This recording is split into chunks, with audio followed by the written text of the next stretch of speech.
So the Indiana Fever have a kind of big decision to make, and that's what they want to do now with Nalyssa Smith. I think with Temi Fagbenle gone, this changes up everything.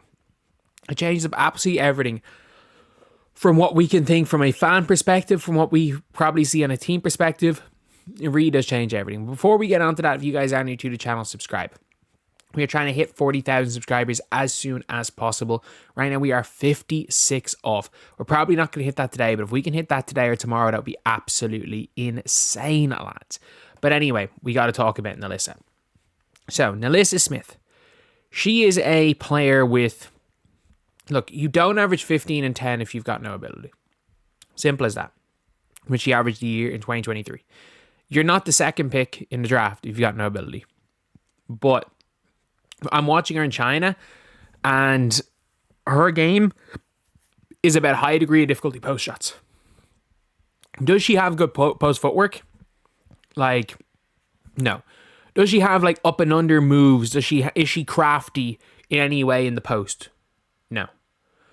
But does she have a really good ability to hit kind of fall away, double pump clutch, or double clutch, pump fake mid shot, fall away, layup, jump shot thingies?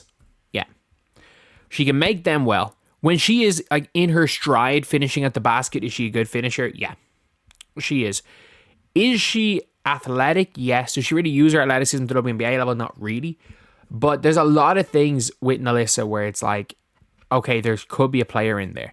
Is Nalyssa Smith a good defensive or good rebounder when it's purely a jumping contest? Yeah.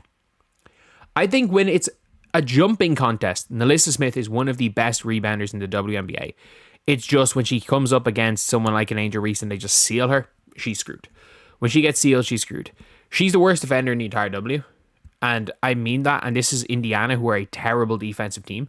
She is the worst defender on a garbage defensive team. You've got a starting five where you've got Aaliyah Boston, solid defender, not great in space. You got Lexi Hull, just a pest. And then you've got Kelsey Mitchell, mediocre to average to below average. Then you've got Caitlin Clark, who is one of the worst off-ball defenders, and average, if not slightly above average on-ball, but the worst off-ball defender in the entire W. And then you've got, actually no, maybe not the worst off-ball defender in W. You've got Nalyssa Smith, who literally let Fee Collier face cutter for an entire quarter. And that's the problem, is she will let people face cut on her. In defense, she gets into good position, and instead of standing in good position and using the laws of verticality, she twists her body and commits too many dumb fouls when she almost plays good defense, and there's a lot of flaws. But I don't know what backup they have if they get rid of her. I don't see a scenario where Satu's leaving. I'm going to talk about that in a video in a little bit later. It feels like it's Satu Sabally or bust right now for Indiana. Because a lot of people are oh, what about Bree Jones and Tina Charles? Man, they're not going to be able to keep up with the fast pace. And Nalyssa Smith doesn't play fast, but she is fast, if you get me. She doesn't, her processing speed isn't suited to a fast-paced offense, but she is fast, so she can run up and down quite fast.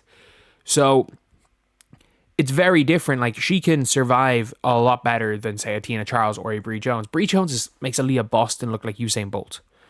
And we've seen the problems with this team when Aaliyah Boston played with Damaris Dantas on the same time. Unless they somehow plan on playing Dantas with Boston, which makes no sense.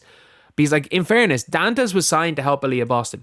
Dantas was signed, with the way they spoke about her, because they wanted to play, they didn't know, well, they knew they were going to get the one pick, which is the worst part about it. They wanted to play this slow down, grit and grind, smash mouth basketball, and they wanted to have the high-low pass constantly open. And it's they actually made their free agency signings based on playing inside out when they knew they were getting Caitlin Clark. But, Lynn Dunn, there is a level, we think Rob Pelinka is bad, as what's his name would say, as awful coaching would say, I would consider what Lynn Dunn almost an equivalent of some sort of basketball terrorism. And again, that is a saying popularized by awful coaching, nothing more. It's just it's a saying. But what Lynn Dunn did was, I've never seen a more what looks to be a less competent front office than Lynn Dunn.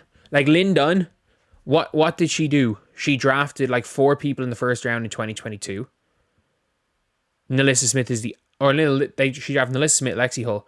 And again, the Lexi Hull wasn't a bad pick in hindsight, but up until this year, that looked awful. She drafted Emily Engsler, cut Emily Engsler. Like, she drafted Engsler, cut Emily Engsler. She had Alana Smith, cut Alana Smith. The two players that would be perfect for this Fever team, both of them were cut. And maybe that's the way, what they have to do if they want, is try to find like an Engsler.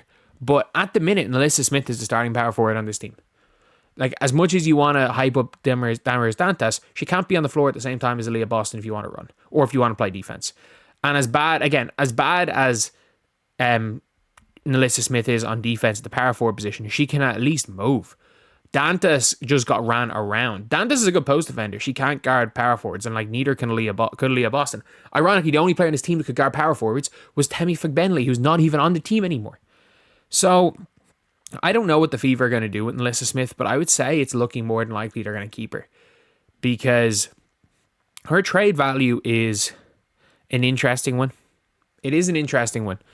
Like, is her value worth going? If I was, say, Indiana, I might look to go up to 5.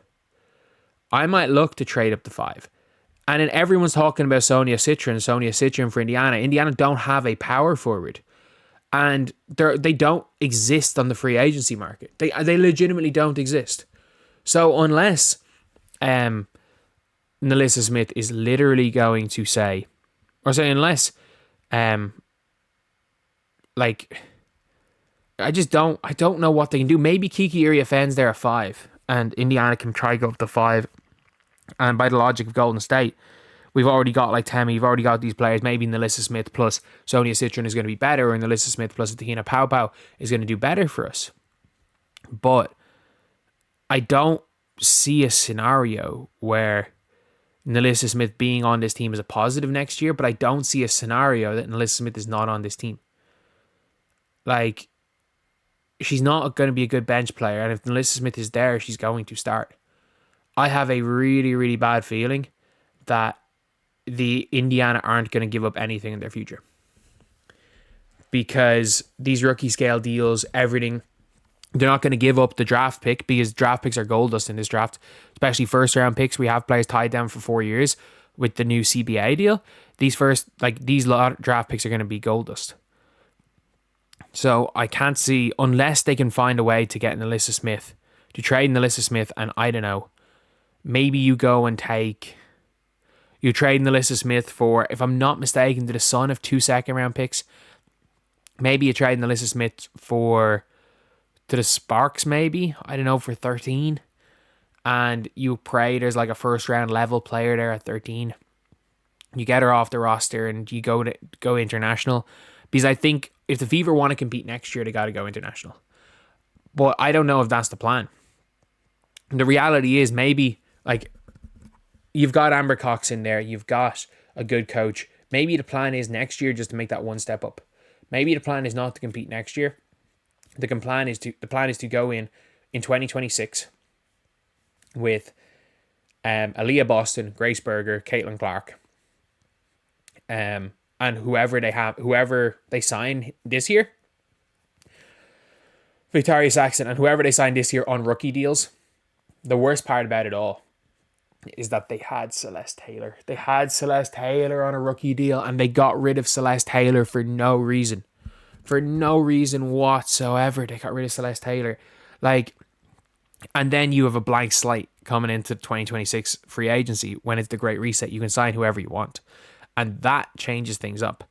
But a lot of everyone's ideas for this team was predicated on Temi Fagbenle being there. And with Temi gone, I would be shocked if Nalyssa Smith is not there to start next season as their starting power forward.